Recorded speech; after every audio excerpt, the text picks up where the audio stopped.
Hello guys, നമുക്കൊരു തനി നാടൻ വെട്ടിയൊക്കെ ഉണ്ടാക്കിയാലോ? 1.5 കിലോ മാവിലാണ് കേട്ടോ നമ്മൾ ഉണ്ടാക്കുന്നത്. അപ്പോൾ 1.5 കിലോ മൈദാ മാവ് നമ്മൾ റെഡിയാക്കി വെച്ചിട്ടുണ്ട്. 1.5 കിലോ മൈദാ മാവിന് 1/2 കിലോ പഞ്ചസാരയും അതുപോലെ തന്നെ 10 മുട്ടയും കുറച്ച് ഏലക്കയും നമ്മളിവിടെ വെച്ചിട്ടുണ്ട്. ഇനി നമുക്കൊരു പിഞ്ച് സോഡാപ്പൊടിയും കൂടെ വേണം കേട്ടോ. ഇനി നേരത്തെ എടുത്ത് വെച്ച് പഞ്ചസാരയും ഏലക്കയും കൂടെ നല്ല ഫൈനായിട്ട് പൊടിച്ചെടുത്ത് അതിലേക്കൊരു 1/2 ടീസ്പൂൺ വാനില എസൻസും കൂടെ ആഡ് ചെയ്ത് നന്നായി മിക്സ് ചെയ്തെടുക്കാം. ഇതിലേക്ക് നമ്മുടെ മുട്ടയില്ലേ, ആ 10 മുട്ട ഇതിലേക്ക് നന്നായി പൊട്ടിച്ചെടുത്ത് ഇതും നല്ലതുപോലെ മിക്സ് ചെയ്യണം കേട്ടോ. ഒരു തരി പോലും ആ പഞ്ചസാരയുടെ കട്ട ഇങ്ങനെ കിടക്കാത്ത രീതിയിൽ ഇതുപോലെ നന്നായിട്ട് അത് മിക്സ് ചെയ്തെടുക്കണം.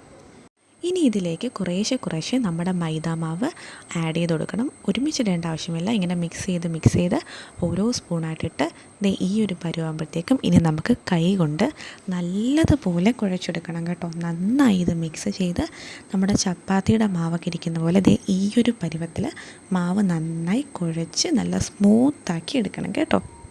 ഇനി ഇതൊരു ചപ്പാത്തി പലകയിലെടുത്ത് ഈ മാവ് ഈ ഒരു തിക്നെസ്സിൽ നമുക്ക് പരത്തിയെടുക്കാം. ഇനി ഒരു 3 സെൻറ്റിമീറ്റർ വീതിയിൽ ഇതുപോലെ നീളത്തിൽ ഇതുപോലെ നമുക്ക് ഈ മാവ് കട്ട് ചെയ്ത് ഓരോരോ പീസാക്കി മുറിച്ചെടുക്കാം. നമ്മുടെ കേക്കിൻ്റെ വലിപ്പത്തിനനുസരിച്ചാണ് കേട്ടോ. കുഞ്ഞു കേക്കാണെങ്കിൽ കുഞ്ഞു വീതിക്കും, ഒരു ഇടത്തരം കേക്കാണെങ്കിൽ ഇതുപോലുള്ള വലിപ്പത്തിൽ നമുക്ക് മുറിച്ചെടുത്ത് ഓരോ പീസും ഇതുപോലെ ഡയമണ്ട് ഷേപ്പിൽ നമുക്ക് മുറിച്ച് സെപ്പറേറ്റാക്കി മാറ്റി വെക്കാം.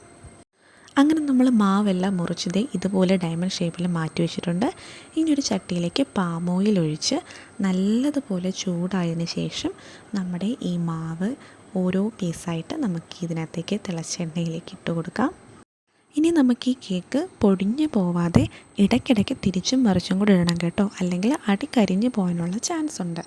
ഇനി നമുക്ക് ഈ ഒരു പരുവാകുമ്പോഴത്തേക്കും തീ ലോ ഫ്ലെയിമിലേക്ക് ആക്കാം, അല്ലെങ്കിൽ അത് പെട്ടെന്ന് തന്നെ കരിഞ്ഞു പോകും.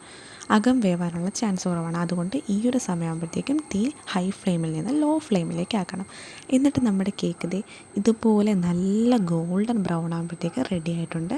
ഇനി നമുക്കിത് എണ്ണയിൽ നിന്ന് കോരി മാറ്റിയെടുക്കാം. അപ്പോഴത്തേക്ക് നമ്മുടെ തനി നാടൻ സ്റ്റൈലിലുള്ള വെട്ട് കേക്ക് ഇവിടെ റെഡി ആയിട്ടുണ്ട് കേട്ടോ. എല്ലാവരും ട്രൈ ചെയ്ത് നോക്കണം.